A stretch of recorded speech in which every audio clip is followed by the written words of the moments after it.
Hello, Lego here, and we're back today on F1 2020. And as you can see, we're here at Mexico for round 8 of the XRS season, and we're currently in qualifying. And just really quickly, I wanted to talk about the driver standings and the constructor standings, because it is quite close at the moment. We should have a picture of the driver standings up on screen right now. But in first place in the drivers, we currently have Formula 125 with 82 points going into this race. Brian is GEK, just 6 points behind him. Mickey Man 29 points behind the championship lead. Mr. Kirby in P4, just another 10 points behind Mickey Man, and ourselves tied on points with Mr. Kirby. And then our teammate in P6, just 2 points behind us. And now we should have a quick picture of the constructors up on screen. But you can see the top 3 are Haas, Mercedes, and Alfa Romeo, and you can see that the gaps are pretty close, and we should have a picture of the point scoring as well, because unlike most leagues, XRS actually has its own scoring system, so I'll have that up on screen as well. And so as you can see, the championship is quite close for both championships, with just 6 rounds to go, including this one. It is quite close, so we could turn constructors in our favor, and we could get quite close for the drivers championship if we have pretty good results here. But as you can see, back to qualifying now. We're on our banker lap at the moment, and through the first chicane we have a bit of a mistake, quite a big mistake actually. We had a big snap of oversteer mid-corner, and you can see the fastest lap currently at 14.7. We know we can beat that. We know we're faster than that, because into this race, as we cut on to the end of our banker, going into this race, our pace looked quite strong as we set a 13.7, which is definitely not our best pace that we've ever shown around this track, and I know I can go faster. So heading on to our second banker, or not our second banker, our second lap in qualifying, we're going to look to try and go faster. Our best lap around Mexico is a 1 minute 12.9, so obviously a 13.7 isn't great for us, but we are currently on provisional pole, and you can see that we've gained just 2/10 in just the first chicane, so that mistake on our banker lap was huge. We set a purple first sector. Going into this set of corners, I said earlier that the pace was quite strong. The setup felt quite nice, but as we go into turn 6, we have a big lockup. We just got a bit distracted by cars letting us by no fault of the cars letting us by, but just us getting distracted, so we ended up making a mistake, which is not ideal because we lost at least 2 or 3 tenths just in that corner, which is not great. As we head through the stadium section, this is one of my favorite parts of this track. It's just an iconic symbol to this track here. One of my favorite tracks as well. As we're heading out of the final corner, take a short line up to the finish, and we only go 2/10 faster, so that's not a great lap. As I said, we did make a quite huge mistake. Heading on to our final lap now, take an extra wide line, activate the DRS, and carry as much speed as possible down the straight. We're going to look to try and improve just to secure pole position here, because pole position will give us 3 points in the Drivers and Constructors Championship. As we head through the first chicane, it's really not great. We didn't manage to nail those curves, and you really have to nail them if you want to be quick through there. But it is a purple first sector. Through here, we take it pretty nicely actually. We lose a little bit of time mid-corner, but we gained that back on exit. And as you can see, we've just gained so much time there. We're nearly 3/10 up on our time, heading into the S section, and we end up making a massive mistake and invalidating. So that's the end of our qualifying session right there, due to a mistake, and we had to end up aborting the lap that could have been even faster, but we did end up securing pole position anyway. Obviously not showing our maximum pace, which is something I have to work on, but we did manage to claim pole anyway. You saw the strategy right there. Soft, medium, soft. If there's any track that you want to try the 2-stop, it's definitely Mexico, as tire wear is a big challenge around here. But the lights are coming on now. It's 4 lights, 5 lights, as we wait for them to go off. They go off quite quickly, and let's go racing here. Lights are out, and we get a pretty good start, quite equal to Mickey Man on the early stages of acceleration, but as you can see, we seem to be quite a lot faster in a straight line. Going into turn 1, we are ahead, and we're going to seem to keep that position, but our line is slightly compromised, and exiting turn 3, Mickey Man has gotten so much of a better exit on us. He's going to have a look around the outside at turn 4. We've made contact. We've nearly been spun round. We just about hold it, but we are now in P2. So it's definitely not been an ideal start as we're heading out of turn 6. Yellow flags behind. It looks like, unfortunately, our teammate was caught up in an incident. So that's not great for him. Quite unfortunate. Hopefully he can come back from that in this race. But heading through the S section now, it's just complete understeer on this first lap, and we get a warning. So that's not ideal. We already have a warning on this first lap, but as I said earlier, just complete understeer there. So we're heading through the hairpin, now through that right-hander, and into, well, basically the final corner. There is one more corner after this, but it is completely flat out. And we're going to use the overtake button. Mickey Man claims fastest lap because he crossed the line first. And as we're heading down this straight, look at the delta. You can see how much time we're gaining. We're so much faster in a straight line. So clearly, Mickey Man is using much more downforce on his setup than we are. And it's pretty clear to see because of how much time we're gaining on the straights. Just look at the delta going down so quickly. The gap is 2/10. We gained nearly a tenth down that straight, which is pretty crazy as we didn't have DRS. Just using overtake and slipstream. Through turn 6, we take it much better than that qualifying lap we did. And into the S section now. This part is very challenging in qualifying, and it's so easy to invalidate during, or get a warning during the race, because of the heavy fuel. And you can see that we've gotten another warning due to complete understeer. As we pause the game for just a second, we had to check the Xbox menu, which is not good because we did end up losing time from that. And the gap to Mickey Man is nearly out of 1 second, so we have to stay within this 1 second so that we can keep within the DRS zone, and that's crucial if we want to get past Mickey Man. And you can see that even whilst pausing the game, we nearly match Mickey Man's fastest lap, so we know that we are either equal pace to him or faster at this stage of the race. Heading through the first chicane now, we take it pretty nicely on that occasion. Exiting now, and we are using the overtake. We're already down to 40%. We've had to use a lot of the overtake button to keep with Mickey Man, which is not good for us, obviously, as we're just using a lot of the battery, as the others behind us are able to save lots of it. And you can see there that we raised the brake bias up by a net 1, and I'll explain that right here.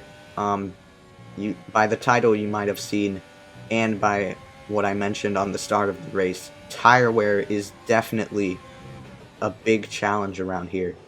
And just moving up the brake balance, even this early in the race, can really help the tire wear, because even just 1 or 2% can make so much of a difference under braking.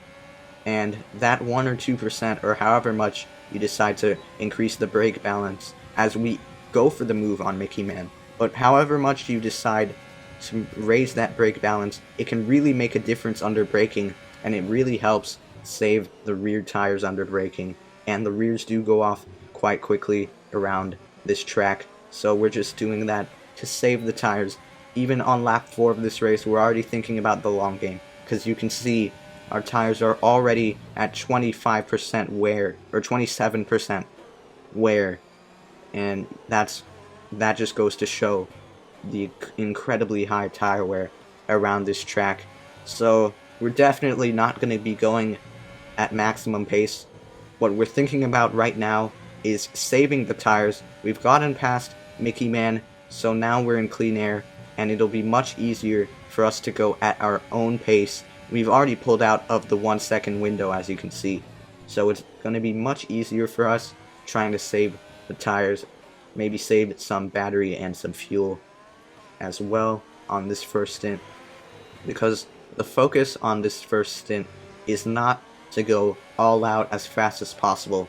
It's to save the tires and to stretch out this first stint as long as possible to help yourself out for the 2 next stints after this one. As we're heading down this straight and into turn 1, I didn't even notice, but we've raised the brake balance again, the brake bias by another 1%. So during this stage of the race, we were constantly keeping the tire wear in mind, and that brake bias is definitely a big playing factor in tire wear, because even if you're saving just 1% more, just wearing the tires 1% less than what you normally would on a lap, it all adds up and it can all make a massive difference towards the end of a stint. As we're heading through the S section now, and obviously the car is much better through here in clean air than when we were completely understeering in the dirty air. Yellow flags are out. Someone's retired from the session. Somehow they've hit the wall there. I'm not sure how, as we head through the stadium section now. And the VSC has been deployed here, which is quite interesting, because we are only on lap 5 of this race, so you might think that it's way too early to pit. Ideally, you might want to pit for around lap 11 to finish off your first stint, but you can see on the position counter that lots of people behind us have decided to go into the pit lane. You can take a look at the track map and see that as well, including Formula 125, who is one of our championship rivals. So it's going to be interesting to see how those guys perform with that strategy call, because yes, they can stretch the mediums, but their tires will be so dead towards the end of the second stint, as the VSC is ending now, just waiting for the green flags, and now the green flags wave, and the guys who did pit are probably going to have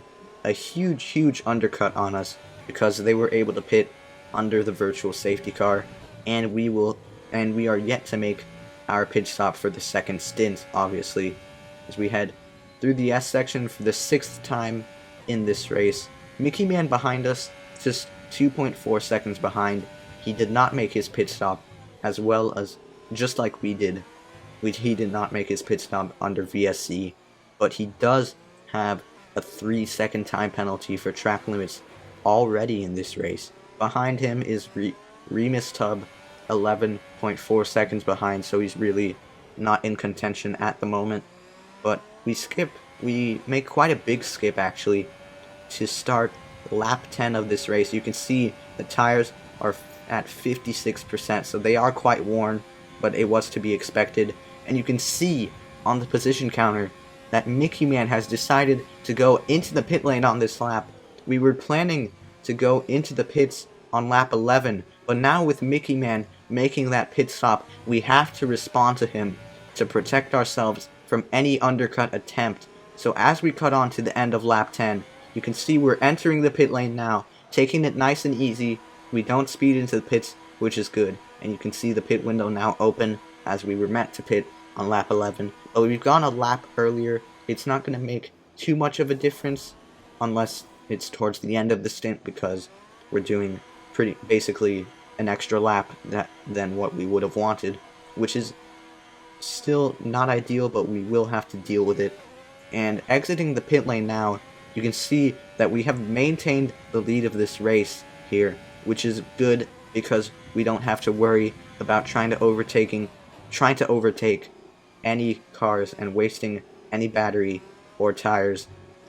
And even though we are on fresh mediums, we are still thinking about the tire wear. As you can see, we already increased the brake balance, or the brake bias, by 1%.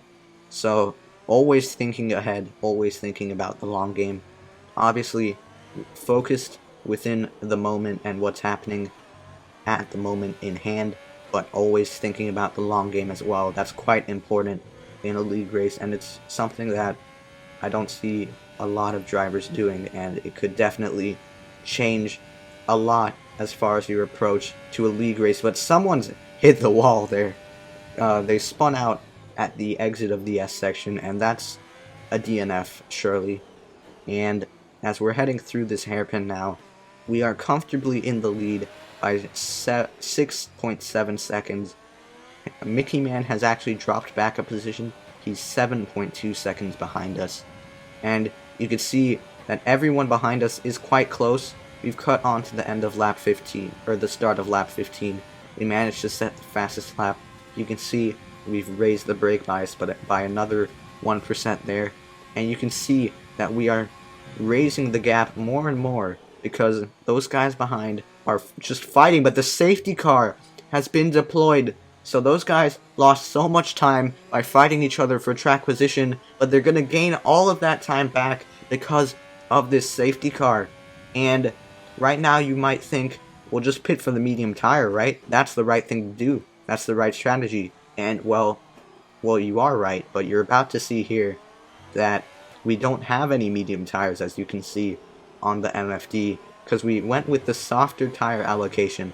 And with that tire allocation, you do get extra soft compound tires, and we need that for our third stint on the soft. But at the cost of that extra soft compound tire, we lose one of the medium compounds, so we're only able to have one set of mediums for the race as we now catch the safety car queue. And you can see that people behind us have decided to pit onto the hard tire, and that was a surprise to me at this stage of the race. And that's because, well, the hard tire around Mexico, it's a pretty bad tire. It's really slow. Yes, it doesn't wear that much, but that doesn't really help as we cut on to the end of this safety car period. And the guys behind on hards are definitely going to be slower than us, probably a lot slower than us at this stage of the race. They might gain some pace on us towards the end of the stint, but I doubt they'll be challenging us for track position towards the beginning of the stint.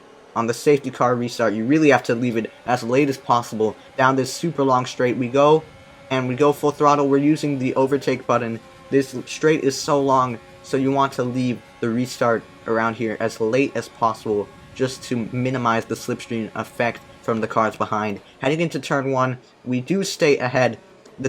Lots of cars behind fighting for positions here. As we exit turn 1, Mickey Man is one of the cars that decided to pit for hards. He's now got a total of 6 seconds of time penalties, and we've still kept it completely clean here. And he is on the hard tire, which is, at this stage of the race, much slower than our mediums, even though our mediums are 8 or 9 laps old at this stage of the race. Behind Mickey Man is Formula 125, who has 3 seconds of penalties, and also decided to pit for hards under the safety car. And behind Formula 125 is his teammate, who decided to stay out along with us, but did get a pretty bad restart. Heading into the third sector, the stadium section, into this hairpin, and you can see the gap to Mickey Man behind us is already over a second here. So that's the pace advantage that we were talking about when we said that the mediums would be much faster at this stage of the race. And as we cut on to lap 29, quite a big cut, because look at the gaps now. You can see that, and you can see that our tires are quite worn out, around 50%. And you can see that we just confirmed to box this lap. But even with these incredibly worn out tires, we managed to pull out such a huge gap to the cars behind. You can see Formula 125 is 6.5 seconds behind us, and it's all because even though we had such worn tires, the cars behind us were just battling non-stop for position. So we were able to go at least half a second to a second faster per lap, even on these incredibly worn out medium tires. And we decide, as you may have heard on the radio starting this lap, we have decided to pit at the end of this lap as we're exiting sector 2 now, entering sector 3. We're 9/10 down on our PB, which just shows the tire wear, as the tire cliff around Mexico is quite aggressive as we're heading into the pretty much final corner. And into the pit entry now, braking nice and early as we don't want to speed in. We take it pretty nicely here, and the guys behind us are probably going to stay out. Interestingly enough, Robrot is on the soft compound of tire. We're going to pit onto the softs with just 6 laps to go. It's going to be an all-out sprint here. The tire management, the very good tire management, has led us up onto this point of the race here, and with 6 laps to go, we need to go maximum push, something that we haven't been able to do all race. As Mickey Man sets the fastest lap, he has made a pit stop, I'm pretty sure.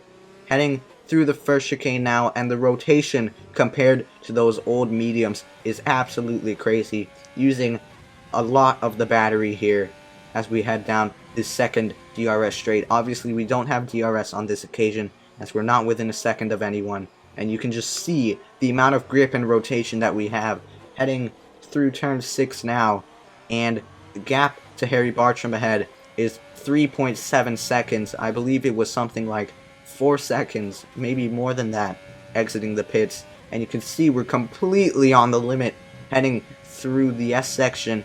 Exiting it now, we've gained just a second in that S section alone, so the pace advantage is so much compared to those hard tires. Our softs are easily 2 to 3 seconds a lap faster at this stage of the race. You can see on the top right we've set a purple sector 2, exiting the final corner onto the straight now. 2 purple sectors. The gap has gone down another second in just that stadium section. 1.3 seconds is the gap to Harry Bartram. And I forgot to mention, as we did skip over it, but we do have a 3-second time penalty, so just keep that in mind because that's actually going to be quite important towards the end of this race. But you can see the gap is already down to 0.4 of a second heading into turn 4. Harry Bartram went slightly defensive, but we were nowhere close enough to make a move. But we tried to get the better exit into turn 6. We have a look down the inside, but we're not close enough to make that move. Exiting turn 6 now, using all of the track on exit into this sequence of corners. We're going to try and maximize the track, but we've used a bit too much trying to look for our line, and we get another warning, unfortunately.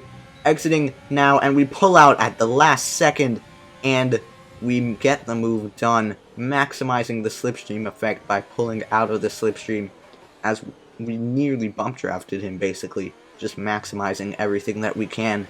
But heading through the final braking zone, pretty much the final corner, and the gap as we start this lap to Brian is GEK is 5.5 seconds, cutting onto the end of lap 34, and we have caught up to this big train of cars ahead. We're going to go for a move on Brian is GEK. His red light is flashing, but so is ours. We are incredibly low on the battery. We did end up setting the fastest lap of a 15.9 and heading through the first chicane now.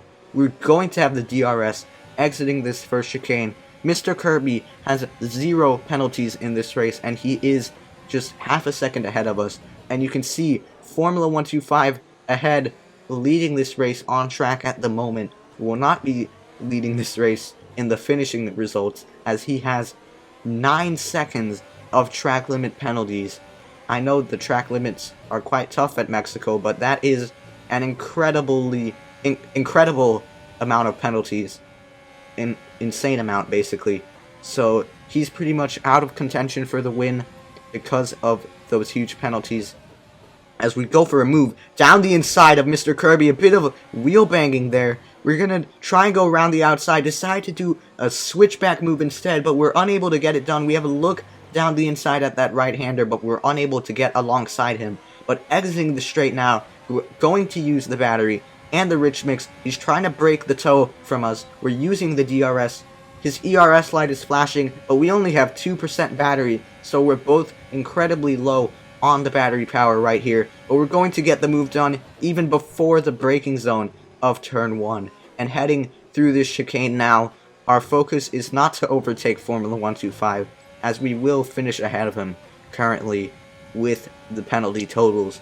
Our focus is to finish ahead of Kirby, and to do that, we have to pull out a 3-second gap to Kirby behind us, and we will win this race. We currently do have the fastest lap and we have gotten pole position. So if we win this race, that will be nearly the maximum amount of points, and that will be a perfect race for us pretty much. As we're heading out of the S section now, we have such a better run on Formula 125. We're going to have a look down the inside at the stadium section, and we get the move done before even exiting the corner. Heading through the hairpin now, and we are now leading this race on lap 35, about to end lap 35 and move on to the final lap of this race. Our softs are definitely not as optimal as what they were at the beginning of the stint, but I know that they are still faster than those hard compound tires. So just watch that gap through the entirety of this final lap. Currently heading into the first chicane, the gap is 2.1 seconds to Kirby as we now exit the chicane, and we've gained already nearly half a second in just that first chicane alone. Heading down this second straight, don't have DRS, but we're pushing as hard as possible with the little amount of battery power that we do have. We still have an extra half a lap of fuel, so that's plenty to use on this final lap. You can see the gap is bordering around 3 seconds. The gap is just about 3 seconds there. 3.4 seconds, 3.5 seconds, 3.6 seconds, and at this stage it looks like we are going to win this race. Heading through the stadium section now, this is going to be a deciding factor. If we can win this race, we have to stay ahead by over 3 seconds, and you can see the checkered flag is waving. We crossed the line. The gap is 4.2 seconds to Mr. Kirby, and you're about to see that we have indeed won this race. We have gone in P1, we qualified on pole, we claimed the fastest lap, and we got the win, and we did end up getting voted for driver of the day. So that was maximum points that we could have gotten, which is perfect for both constructors and drivers championships. So overall, a very, very good race. As you can see, the podium celebrations, Mr. Kirby gave us quite the show, quite the close finish at the end there, but we were able to win by just 1 second. Brian is GEK, ended up P3 in Formula 125 with 9 seconds of penalty, ended up in P4. Our teammate, after getting caught up in an incident, ended up finishing P10, but it is still better than no points whatsoever. So quite a good race for the constructors. But guys, that's going to be it for this video. If you did enjoy, make sure to leave a like and subscribe. Thursday, we have a Mexico track guide, so make sure to stay tuned for that. I post F1 videos 3 times per week, if that's something you're interested in. Thank you guys so much for watching, and I'll see you in the next one. Goodbye.